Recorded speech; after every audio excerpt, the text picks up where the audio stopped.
Hey you guys, so today I'm going to be filming the highly anticipated video that everybody has been waiting on. And it's the video about me having witchcraft on me. So this will be a long video whether you're watching it on YouTube or on my other social media platforms. So grab your snack, but I promise you won't be disappointed. At least I don't think. Quick disclaimer. So I most likely won't use real names in my story time. And the timeline, if I don't really remember like the exact dates, just know that this went on from like 2019, or it started from 2019 to about like 2023, 24. So, okay, in 2019, my kids' dad and I, we moved back to my hometown, and I would say like a couple months of us being here, we just weren't getting along and we decided to separate. So he ended up getting his own place. I had my spot, and that was that, right? He was talking to who he was talking to, and I was talking to who I was talking to. However, y'all know how it is. You know what the what's the word that I'm looking for? The status, what is it? Whatever, what's the word, y'all? Anyways, y'all know what they be saying about baby mamas and baby daddies. So me and him were still doing what grown folks do. We just weren't together. Like, I knew that he was talking to other people, and he knew that I was talking to other people, right? An incident occurred where I actually, I guess you could say, met the lady, and I was like face to face. So at that time, I didn't know like there was any type of like witchcraft going on or anything like that.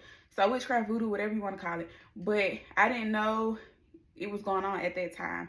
And the reason why I met her, it wasn't on no I wanted to meet you type of situation. Fast forward to, I'm trying to think.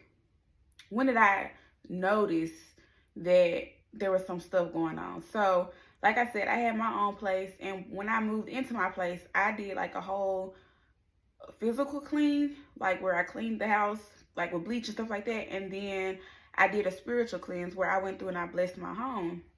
So the vibes and the energy and things like that in the house were 100. Like, it wasn't nothing, no worries.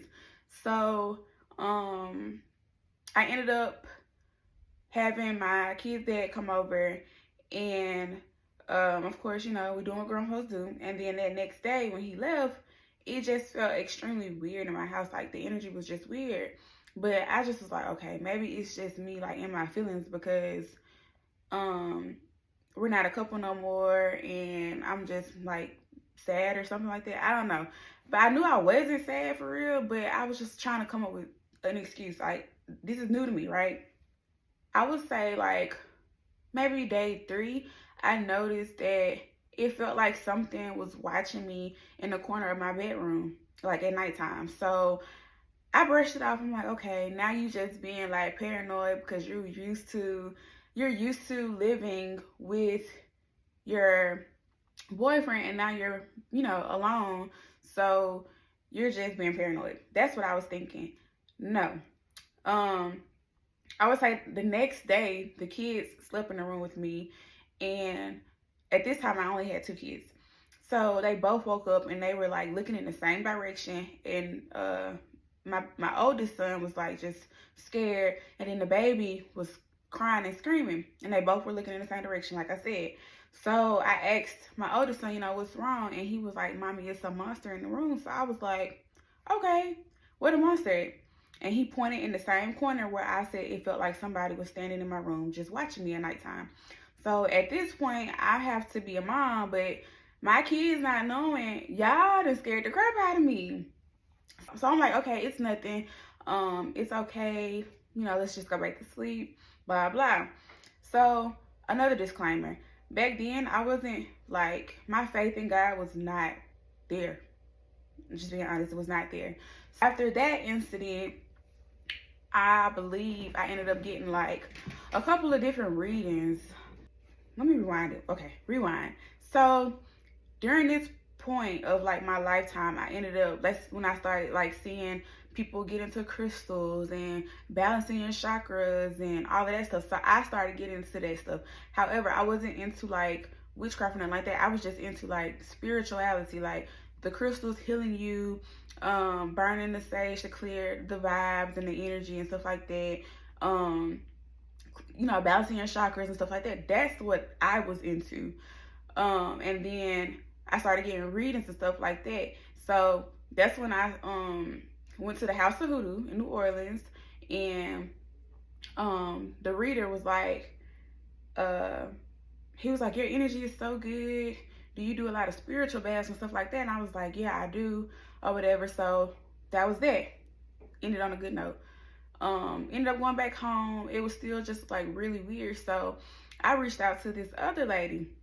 And that's another thing. Like, if you are into that world, let everybody read you and stuff like that. Tap into your energy. That's a big no-no. But so I ended up letting this other lady read me, and it was like a FaceTime read. I ended up joining like a bunch of like different spiritual groups on Facebook, and that's how I started finding all of these different readers. So I met this lady, and we did a FaceTime read, and before I ended up, like, when we got on the video chat, before she even like looked at me, she was like, she answered the call or whatever, but she was just looking down. She never looked up. And she started like setting up her table and stuff like that, and she kept dropping things like that, right? So she finally looked up at me, and she was like, something don't want me to read you, like I'm dropping all my stuff, blah blah. So I'm like, oh, okay, whatever. So when she started the reading, that's when she was like, there's somebody doing work on you. That was the first person that was just like, to me, so like spot on with her stuff. So she was like, there's this lady doing work on you. She's older than you. She does not live here. She lives like over there somewhere. She was like, I don't know if it's military or what, but she don't stay around here. And she was like, she has, I think she told me 2 or 3 kids. She said it's a boy, she said, I see boy and a girl. I see teenagers. She said this lady was in a relationship or married, and she was like, but she's also messing with somebody that you're involved with as well. And she said all of this is being done out of spite, out of jealousy. She proceeded to tell me like that there was a spirit like right behind me in the reading, and I felt it before she even said it. She was like, you feel it or whatever, and I was like, dang, she just confirmed what I was feeling. She was like, it's over your right shoulder, looking at me or whatever. And she was like, so I'm about to pray for you, because I don't play like that, blah blah blah blah. So anyway, she started praying, blah blah. I went through, after she got finished praying, I had like a headache. I just felt really exhausted and stuff like that. So I'm like, okay, whatever. I booked another reading, because I was like, no, ain't nobody doing that on me. So I booked another reading with somebody else, and this lady, she was really on point. Like, I wish I still had the messages where there was times where she had then like reached out to me and told me what was about to happen, and it literally happened. So I wish I still had those messages, but I don't. She told me that the same thing, this lady is doing this type of work on you. She did this glamour spell on herself, so that nothing that basically nothing that I can say to my baby daddy was gonna work. Like, he not gonna believe nothing that I said. And she was like, basically, like, she been around his family, they like her, they don't see nothing wrong, like she can't do nothing wrong in their eyes. She was like, asked him if she's cool with his mom. It was just so much. She was like, your baby daddy, next time he come around, look at his eyes are yellow. She got him drinking more than he usually will. And she was like, he's gonna end up being homeless, because she's gonna convince him to move. He's gonna end up being homeless. It was just so much stuff that this lady had told me, y'all. Like, so much stuff. So I'm like, okay, I kept in contact with her, like, as far as texting, because she had told me what she wanted me to do around my house to clean it or whatever, because she was like, this type of spirit is like real stubborn.